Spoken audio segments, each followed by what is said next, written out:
서울대에서는 지금 주로 이 글로벌 스마트 시티 프로그램들을 좀 지금 새로 지금 확대를 하고 있습니다. 그래서 스마트 시티라 그러면 잘 아시는 대로 이제 그 안에 모든 게 다 들어가 있죠.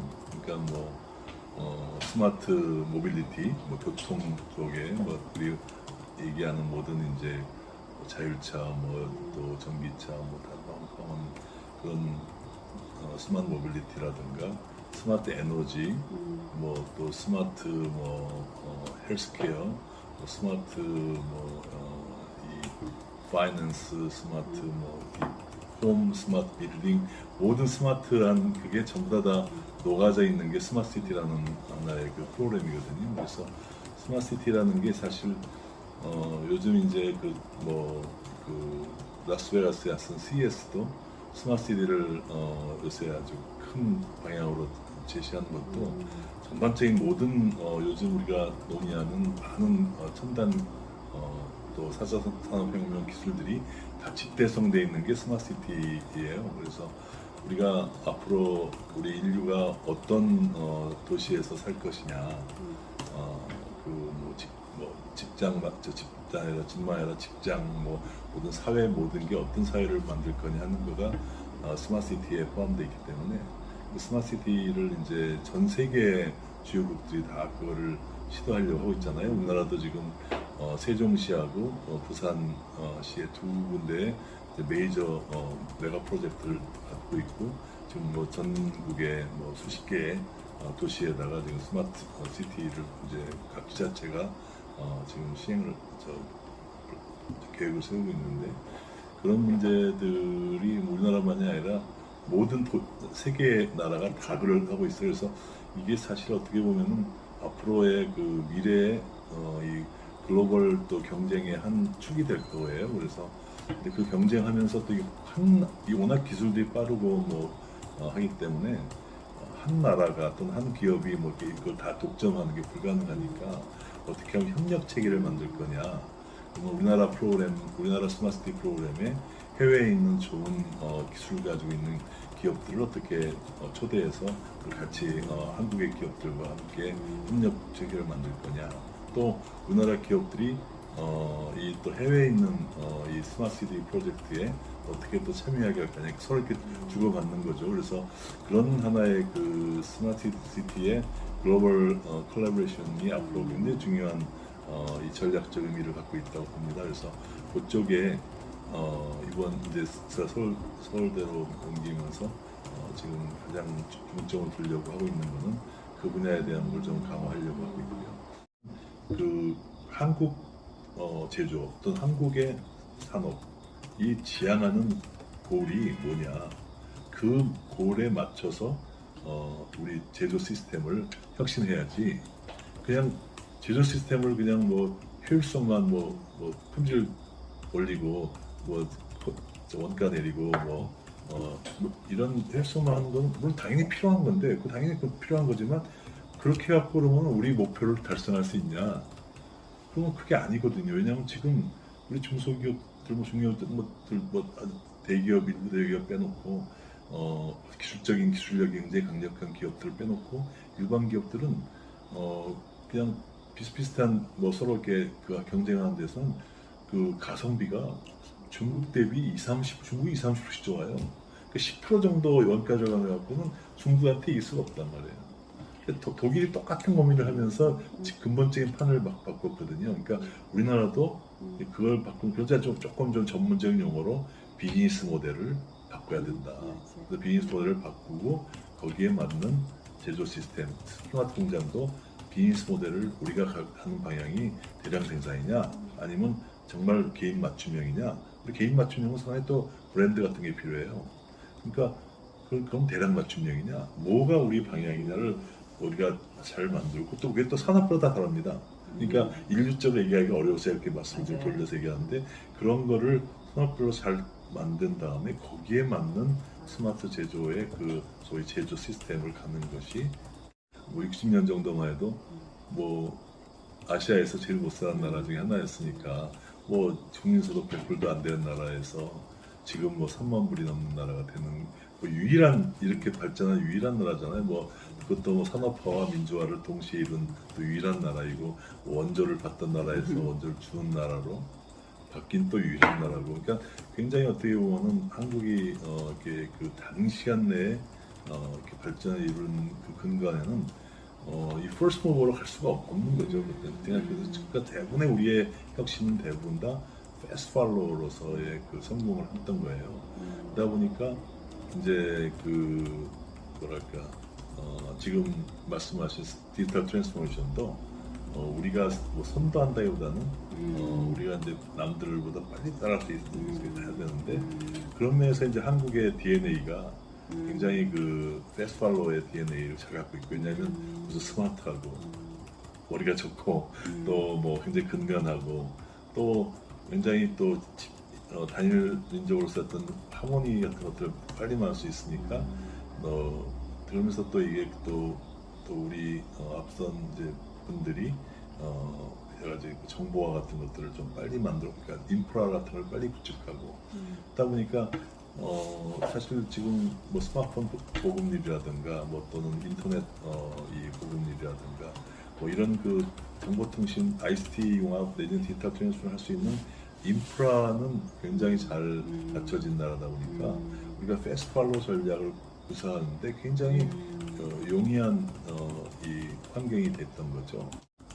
그러니까 이게 그 디지털 대전환만이 아니라 전반적인 대전환의 시대라는 얘기도 하고 초변화 시대라는 얘기도 하는데 이게 지금은 아까 말씀드린 대로 비즈니스 모델, 뭐 시스템, 뭐 기술, 뭐 사람, 뭐 이 모든 그 정책 모든 게 다 지금 다 변화를 하고 있는 거란 말이에요. 그렇기 때문에 우선 일단 과거에 그대로 가면 안 돼요. 그 엄청난 혁신을 바뀌어야 하잖아요. 어떻게 바뀌어야 될지를 혼자서 알기는 어렵잖아요. 그러니까 전체적인 그 흐름이 어떻게 가냐는 걸 특히 우리 중소기업들은 빨리 이런 자리에 많이 나와서 그런 흐름을 이제 이해해야 된다는 그게 굉장히 중요한 컨퍼런스나 전시나 이런 걸 참여하는 이유가 되겠고요. 두 번째는 이해를 했어요. 이해를 했는데 이게 기술도 빨리 변하죠. 뭐 이게 해야 될 게 너무 많으니까 혼자서 못해요. 그러니까 이제는 협력하지 않으면 안 되는 세상이거든요. 그러니까 이제는 뭐를 사업을 하려면 누구하고 협력해야 되지? 누구의 도움을 받아야 되지? 이런 이제 그거를 찾아야 되는데 그걸 사무실에서 찾을 수 있나요? 그러니까 이런 그 전시회나 이제 컨퍼런스에 나와서 그런 남의 이 발표하는 좋은 베스트 프랙티스를 또 배우고 또 그걸 또 하면서 또 그 관련된 사람들하고 또 협업 체계를 만들고 하는 거이기 때문에 그런 면에서 뭐 전시회나 컨퍼런스 꼭 참여해야 되고 또 이제 아까 말씀드렸던 대로 이게 대전환 시대에는 직원들을 교육이 엄청나게 또 중요합니다. 그러니까 어떻게 보면 옛날처럼 이래갖고는 안 되니까 그러니까 다 뭐 새로 들어오는 신입사원만 교육하는 게 문제가 아니라 사장부터 모든 전 직원이 전체적인 재교육을 해야 돼요. 어디서 하시겠어요? 그런 것들이 이제 물론 온라인, 뭐 오프라인 뭐 다 좋지만 이런 그 실제로 이 전시회나 이런데 또 국내만이 아니라 해외 전시회도 예를 들면 하노버 메스, 하노버 산업박람회다 이런 건 가서 보면 이게 정말 백문이 불여일견이기 때문에 가서 봐야 되고 똑같아요. 거기도 가서 보고 이해하고 뭐 라스베가스 뭐 전자쇼다 가서 보고 이해해야 되고 그리고 거기 가서 또 그 글로벌 사람들을 만나야 돼요. 그래서 만나서 함께 뭔가 일도 협업할 수 있는 것도 만들고 국내도 당연히 쉬우니까 국내는 바로 독일이나 미국이나 이런 데까지도 가야 되는데 한국에서 하는 거면 뭐 안 갈 이유가 없잖아요. 그러니까 더더욱이 이제 국내외 전시회나 컨퍼런스 요새는 또 오프라인 말고 온라인도 많이 이루어지니까 그러니까 많이 참석할수록 좋은 것 같습니다. 이게 스마트 공장을 도입해서 성과를 분석을 하려면 가동한 해에 마이너스 1년, 가동 후 1년의 데이터를 비교 분석합니다. 그래 이제 공정 성과 개선 효과가 있고 경영 개선 효과가 있는데, 공정 개선 효과는 도입 1년 전과 1년 후를 비교해서 생산성이 얼마나 올랐는지, 그게 한 28.5%, 그 다음에 품질 향상된 것이 42.5%, 그 다음에 납기 준수율도 16.4%가 줄어드는 등 많은 효과가 있고, 특히 이제 이 고용 개선 효과를 보면 우리 중소기업의 평균적으로 2.6명이 고용을 창출했다, 이렇게 볼 수 있습니다. 이 고용이 2.6명 창출한 내용을 보면 우리나라 젊은이들이 중소기업에 돈이 적어서 가지 않는 것이 아니라 중소기업에서 하는 3D 작업이나 단순 반복적인 작업이 많아서 젊은이들이 취업하기를 꺼려 하더라고요. 그래서 이제 저희들이 스마트 공장 보급 확산 사업을 하면서 생산 현장에서 3D 작업, 즉 더럽고 어렵고 위험한 개수의 작업을 로봇이나 자동화 기기를 도입해서 생산 현장을 자동화하고, 사무실에서 보면 엑셀이나 계산기를 눌러가지고 통계 처리하고 수두하고 하는 단순 반복적인 일을 ERP나 MES나 이런 솔루션을 도입해서 자동화 시켜 줌으로 해서 이런 단순 근로자가 지식 근로자로 바뀐 거죠. 그러니까 이제 젊은이들이 단순 근로자는 싫은데 이 지식 근로자로서는 좋은 거죠. 그래서 우리 중소기업들이 그런 작업 환경이 개선됨으로 인해서 젊은이들이 중소기업의 취업이 증가되고 있다, 이렇게 말씀드릴 수 있습니다. 이것이 가장 큰 고용 측면에서는 큰 효과라고 볼 수 있죠. 우리가 기초 단계, 중간 1, 중간 2, 고도 단계로 나누는데, 기초 단계 수준에서 이제 기초 단계는 저희들이 0.7억으로 내렸어요. 왜? 기초 단계가 지금 중요한 게 아니라 이미 구축한 기업이 중간 1단계 하면 저희들이 2억 지원해서 4억짜리 프로젝트가 되고, 중간 고도화 1에서 고도화 2로 가면 저희들이 4억을 지원하니까 8억짜리 프로젝트가 되기 때문에 고도화 중심으로 한번 도입한 기업이 완벽한 기능을 도입할 수 있도록 저희들이 올해부터 사업비를 대폭 증가해서 지원해 줌으로 해서 우리나라 중소기업들이 그래도 완벽한 솔루션을 가질 수 있도록 저희들이 지원해 주고 있다. 특히 방금 말씀하셨지만 기업의 사장님들이, 영세한 기업의 사장님들에도 야, 우리 기업이 성장하려면 이거 완벽한 솔루션을 도입해야 효과가 있어. 그러는 기업은 자기들이 더 투자를 해서 경제적 가치가 높아진다. 그래서 이게 4차 산업혁명의 그 새로운 제조업 시대에 도전해서 글로벌 시장의 선두 자리를 매김하려면 이런 그 최고 경영자의 강력한 도전의식이 없으면, 투자의 이 마인드가 없으면 힘든 거죠. 내가 돈을 많이 들여야 경제적인 성과를 보려고 하는 거지, 정부에서 준 만큼 내서 하겠다 하는 기업은 사실 쉽지 않다. 정부가 요구하는 것도 그게 아니라 기업들이 변하지 않기 때문에 보수적이니까 정부가 조금 능력을 지원해 줄 테니 이걸로 한번 크게 투자해 보세요. 그리고 지속 성장하도록 회사가 발전해 주세요 해가지고 하나의 밑거름으로 주는 건데, 이게 전부라고 생각하는 사장님들이 많다. 그래서 참 아쉬운 문제가 거기에 있습니다. 지금 우리가 코로나 이전에는 많은 사람들이 모여서 작업을 해서 PQCD, 생산성을 높이고 품질을 향상하는 쪽에 집중을 해왔죠. 그러나 코로나가 되면서 서로 접촉을 줄이고 재택근무하게 되고 이런 사회적인 변화가 오다 보니까 원격 근무를 해야 되고 원격 회의를 하게 돼요. 그렇게 함으로써 제조 현장에는 생산성이 줄어드는 거죠. 자동화되지 않은 기업은 사람이 출근하지 않으니까 생산성이 중단되고 매출이 줄어들고 어려움이 많죠.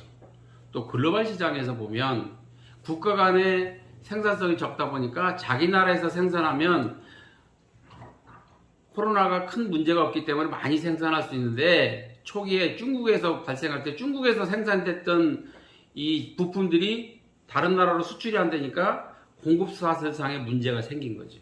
그래서 그래서 글로벌 서프라이 체인이 붕괴되어 가고 있는 시점이 온 거지요. 그래서 이런 거를 위해서 저희들은 우리 그 중소벤처기업부에서는 이제 화상회의를 해가지고 지역별로 화상회의 시스템 구축해서 공급도 해줬고, 우리 스마트 제조혁신 측면에서는 생산 현장을 구석구석 모니터링할 수 있는 센서를 설치하고 자동화 설비를 도입을 해서 생산 현장에서 작업하는 것보다는 사무실이나 원격에서 모니터링하면서 생산할 수 있는 체제로 지원을 해주고 있습니다. 또 하나는 이제 공급 사슬이 무너지게 되면 완성 제품의 생산하는 데 문제가 있고, 또 공급 사슬상에서 보면 우리나라 중소기업들이 1차 벤더, 2차 벤더, 3차 벤더, 4차 벤더의 사람인데, 그 중간에서 생산성이 높아져 본들, 3차 벤더가 생산성이 10,000개 생산하는 것이 13,000개 생산하면 3,000개를 그 상위 벤더에서 사야 매출이 연결이 되잖아요. 그러니까 그게 연결이 안 돼요. 공급 사실상에서 보면. 예를 들어서 생산성이 28.5%가 올랐는데 매출은 7.4%뿐이 안 올라왔다고. 그러니까 생산성이 높아진 것이 매출하고 직접 연결이 안 된다는 거거든. 이게 왜 그러냐? 그게 티어 2, 티어 3 있는 중소기업 때문에 그랬다는 거지. 근데 그 기업을 어떻게 다 함께 생산성과 품질과 이걸 높여가느냐? 그 방법은 그 공급사상에 있는 기업군 20개면 20개, 30개는 30개를 다 함께 스마트 공장 1단계부터 4, 5단계까지 선택과 집중해서 해주는 그런 디지털 클러스터 사업을 우리가 해서 성공적으로 지금 진행을, 올해는 시범적으로 선도형 디지털 클러스터는 3개 클러스터, 일반형은 6개 클러스터를 지금 진행 중에 있습니다. 요즘은 이제 그 인터넷이 발달하다 보니까 이 경영자들이 경비절감 차원에서 야, 온라인으로 다 보면 되는데 전시장을 왜 가? 한옥마을 왜 가? 라고 하시는 경영자들이 많이 있어요. 그거는 잘못된 판단이다. 왜냐하면 사람은 백문의 불여일견이라고, 만나봐야 그 사람을 알 수 있는 거지, 인터넷으로 아무리 조사를 해본들 나한테 피부에 안 와닿고 내가 그걸 피부로 느껴야 위에 보고를 해서 도입할 수 있는 기회가 생기는 거고, 내 한 제품만 딱 선정해서 할 수 있는 게 아니라 여러 제품을 비교 분석해서 찾아야 되거든. 그러려고 하면 그런 전시회에 많은 직원들이 가서 봐야 돼요. 내가 설령 도입하지 않는다 하더라도 저게 새로운 기술의 새로운 솔루션이 있네, 저거 우리 쪽에 도입하면 좀 도움이 되겠는데? 그럼 그 자료도 좀 도입해 가고 내 명함 주고 서로 나중에 연락해서 좀 같이 디스커션 좀 해요 라고 하는 그 소통의 수단인 거지. 예? 그게 소통의 수단이에요. 그러니까 전시장은 하나의 소통의 수단이라고 만들어 봐야 되는 거지, 내 제품을 일방적으로 홍보하는 장은 아니다.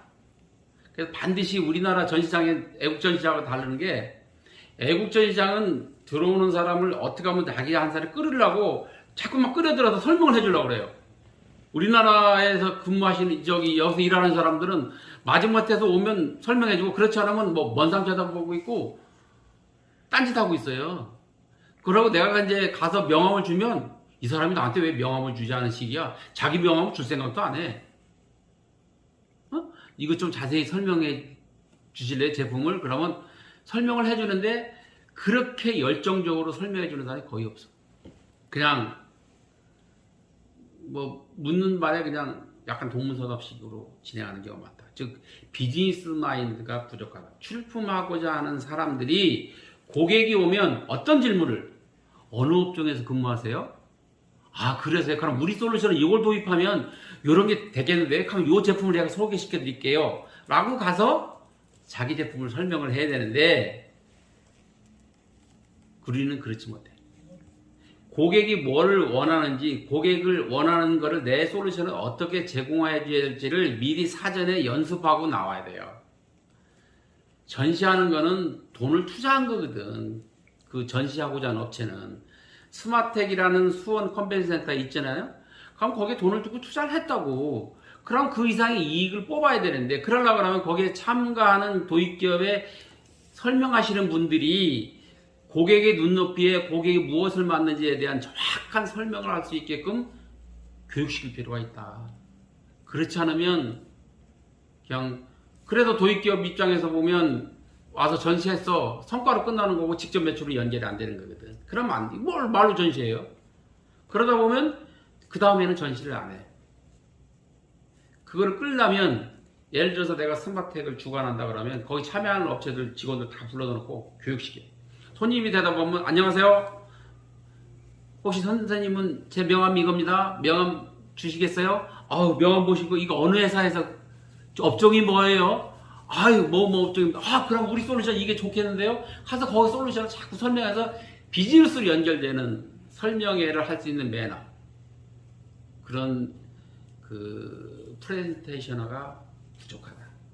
그게 생명이고 내 기술을 고객과 비즈니스적으로 연결시켜주는 마인드를 갖는 게 최고 중요하다. 또 하나는 주최하시는 분들이 또 고민해야 될 게 있는데 고객들이 오면 이쪽에 가면 ERP 솔루션, 이쪽으로 가면 MES 솔루션, 이쪽으로 가면 데이터베이스 솔루션, 일리 가면 AI 솔루션 이렇게 되어 있어야 이 고객이 쉽게 찾아가서 상호 비교 분석할 수 있거든. 근데 지금은 규모에 따라서 막 천차만별이니까 어디 가서 내가 원하는 솔루션 찾기가 쉽지가 않아요. 이것도 우리 주최하시는 분들이 고민을 많이 해봐야 된다. 그래서 온라인에서 불가능한 것이 현장에 와서 보면서 그 회사에서 원하는 솔루션이 있는 기업은 적극적으로 비즈니스 마인드로 설명을 해줘야 되고 또 쉽게 고객이 발 안 아프게 그냥 야 여기는 서로 ERP 솔루션을 비교 분석할 수 있네. 여기는 뭐 할 수 있네. 이렇게 해주는 게 좋다. 그리고 참가 기업들의 이 카탈로그도 보면 이게 체계가 없어요. 찾기가 힘들어요. 그러면 ERP 솔루션이다. 그럼 ERP 솔루션 간의 제품들을 비교해 놓고 거기에 납품 리스트까지 다 해서 서로 이렇게 출품한 기업들 간에 비교 분석까지 해줄 수 있는 자료를 만들어 주는 게 좋다. 그러면 거기에 참여한 사람은 돌아가서 뭐 하기 좋아? 보고서 쓰기가 좋거든. 그러면 여기에 ERP 업체가 20개가 왔어? 근데 그 중에서 이렇게 분석 네가 잘했네. 우리에게 필요한 건 요 업체가 괜찮다고 잘 보냈네. 이렇게 해야 다음번에도 그쪽 경영자들이 또 가봐 그러지. 사실 차별적으로 생각하는 저 것만에 또 저는 나름대로 좀 후발주자라고 생각해요. 그러니까 여기에 이제 정통적으로 생산 디지털 정보화 과제를 해오셨던 이 우리나라 이 MES나 ERP나 또 CRM, WMS 등 그 IT 솔루션 끌어오셨던 정통 선배님들 계시고요. 선배 회사들이 꽤 있으시고요. 저는 그 선배님들 회사를 보면서 나의 역할은 뭘까? 뭐 그런 경쟁을 하시 나도 그냥 들어가서 하기보다는 우리 건의 역할은 뭘까 많이 준비를 해왔어요. 그래서 저희가 뭐 저희 회사에 또 보면은 일반 사무실 환경만 있는 게 아니라 1층과 2층에 보면 저희가 다양한 설비들을 놓고 테스트베드를 구축해 놓은 거죠. 왜? 우리가 더 잘 써야 되니까. 그래서 저희 회사는 좀 다른 회사와 차별화되어 있는 게 소프트웨어 SI 업체이면서도 로봇 SI 업체, 즉 IT에 대한 회사이면서도 OT, 즉 생산기술, 오퍼레이션 테크놀로지에 대한 부분들을 같이 넘나드는 회사이기 때문에 저희 고객사는 제조기업도 있지만 우리 같은 공급기업인 회사들도 저희 고객사입니다. 그 저희들 보고 필드 단위에서의 데이터를 휴먼 에러 없이 잘 개조링해서 저희가 주면 그 부분만 가지고도 이제 그 회사들하고 같이 일할 수 있는 이런 형태로 가고 있어서 아마 저희 회사 오시면 다들 놀라시는 게 아니 소프트웨어 SI 업체 왜 이렇게들 하드웨어 장비와 센서리와 로봇들이 왜 날아다니냐. 그것도 한두 개씩만 있는 게 아니야. 또 어떠한 그런 저희 회사 가장 중요한 부분들이 뭐냐면 저희 회사와 OEM 회사들 즉 저희가 이제 마켓쉐어 자체가 저희는 공작 기계를 기반으로 하는 산업군에 대한 거를 좀 이 일을 하고 있습니다. 왜냐하면 이 일을 하다 보니까 제약회사, 화장품 만드는 회사 또는 축산 회사, 뭐 아니면 이제 스마트팜 같은 이제 이런 회사도 연락 오시는데 이제 직업상 가죠. 보고 경험하고. 근데 우리는 좀 가서 인사를 드리고 오는 게 저희가 하나를 알려주면 열을 알려줄 수 있는 거는 공작기계 분야에서 저희 알려드릴 수 있는데 그쪽 분야는 시키는 것밖에 안 됩니다. 라고 좀 양해를 구하고 좀 사실은 좀 이렇게 거절하기도 합니다. 그러니까 저희들도 고객을 선택을 하는 부분에 있어서 고객한테 아까 전에 말씀드렸던 시키는 대로 했는데요. 뭐 이런 것이 아니라 저희들이 그 회사를 이끌어갈 수 있다면 하지 저희가 자신이 없으면 저희도 동종이 거절하고 있습니다. 이런 부분에서 저희가 좀 회사 자체적인 어떤 개발 프레임워크 자체가 그런 가공이나 금형, 사출 양산 이런 것들 좀 특화된 제조 회사들하고 경험들을 좀 실천하고 있는 회사입니다. 그때 이제 삼성전자 특별 전시관 쪽에 저희가 예, 맞습니다. 같이 그 중에 저희 회사 추천돼서 예. 참여하게 됐어요. 예. 그래서 그런 계기로 하다 보니 예. 수원 컨벤션 센터가 저희들 회사보다는 우리 고객사들 입장에서는 접근거리가 좋습니다. 예. 좀 일상까지 가는 부분들에 대한 예. 오고 가는 시간 대비 접근성이 좋고 또 저희 주요 고객사들이 또 거기 경기 남부 그렇죠. 그다음에 예. 충청도 인접 지역에 예. 있으시다 보니까 접근하기도 좋으시고 또 저희가 또 삼성전자 대응도 상생형 과제 중에서 특히 이 공작기계 분야에 관련된 회사들에 대한 레퍼런스를 같이 일을 하고 있습니다. 그래서 아마 제가 이런 스마트텍이라는 데에 대한 좀 나름대로 좀 중요도를 저희들은 전시회 중에 예. 여기는 꼭 저희가 꼭 참여하려고 하고 있습니다. 아. 홍보 전략이 뭐냐면 마찬가지예요. 저희들 슬로건처럼 저희 회사의 단독 진행보다는 저희랑 아주 밀접하게 얼라이언스하고 있는 레니쇼어에 대한 예. 측정기 회사의 공동관을 운영합니다.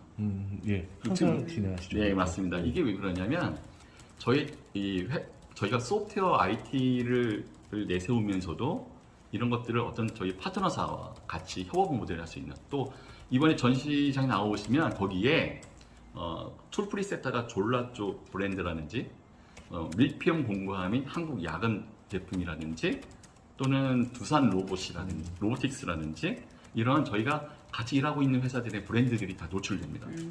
예. 그런 회사들하고 같이 전시회를 준비하고 있기 때문에 아마 다른 회사 대비 상호 시너지 효과가 많이 크시겠네요. 그렇죠. 건이라는 회사가 이렇게 예. 동맹관계 중심이 있구나 이런 것들을 저희들은 상당히 보여주려고 하고 있어요.